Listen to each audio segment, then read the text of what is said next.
കോൺഗ്രസിന്റെ ആദ്യ സ്ഥാനാർത്ഥി പട്ടിക നാളെ പ്രഖ്യാപിക്കും. ആദ്യഘട്ടത്തിൽ 32 മണ്ഡലങ്ങളിലെ സ്ഥാനാർത്ഥികളെയാണ് പ്രഖ്യാപിക്കുക. രണ്ടാം പട്ടിക ബുധനാഴ്ച കേന്ദ്ര തെരഞ്ഞെടുപ്പ് സമിതി യോഗത്തിന് ശേഷം പ്രഖ്യാപിക്കുമെന്ന് AICC general secretary KC Venugopal അറിയിച്ചു.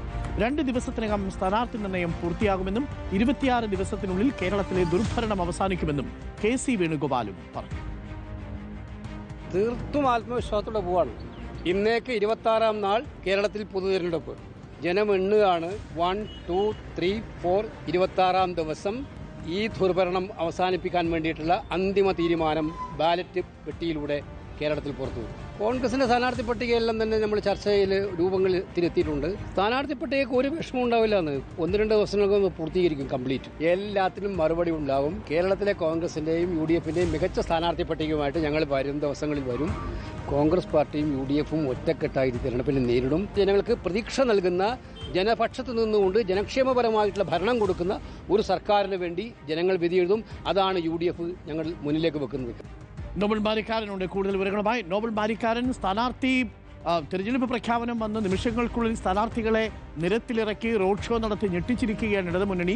എന്നാൽ സാധാരണ രീതിയിൽ UDF ആണ് ഇത്തരം സ്ഥാനാർത്ഥികളെ തിരഞ്ഞെടുപ്പ് കമ്മീഷന്റെ പത്രസമ്മേളനത്തിന് ശേഷം ഉടൻ പ്രഖ്യാപിക്കുന്നത്. അതിനെക്കുറി UDFന് കഴിഞ്ഞിട്ടില്ല. വളരെ വേഗം സ്ഥാനാർത്ഥികളെ കളത്തിലിറക്കാനായിരിക്കില്ല UDFന്റെ തീരുമാനം. ഉള്ളിലെ പ്രതിസന്ധി മറികടക്കണം. UDFന് ആത്മവിശ്വാസം ചോരുമോ ഇന്നത്തെ ഇടതുമുന്നണിയുടെ റോഡ് ഷോയിൽ?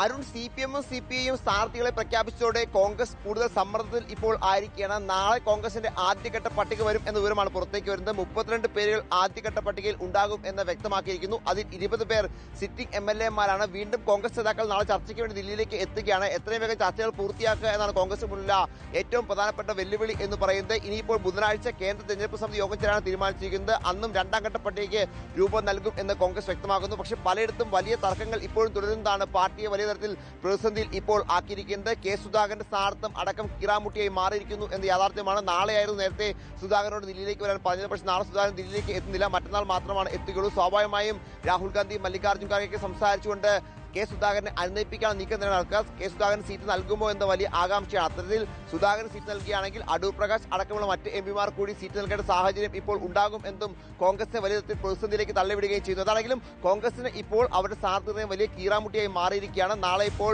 ആദ്യഘട്ട സ്ഥാനാർത്ഥികൾ 32 പേരുകൾ നാളെ പ്രഖ്യാപിക്കും എന്നാണ് ഇപ്പോൾ കോൺഗ്രസ് വ്യക്തമാക്കിയിരിക്കുന്നത്.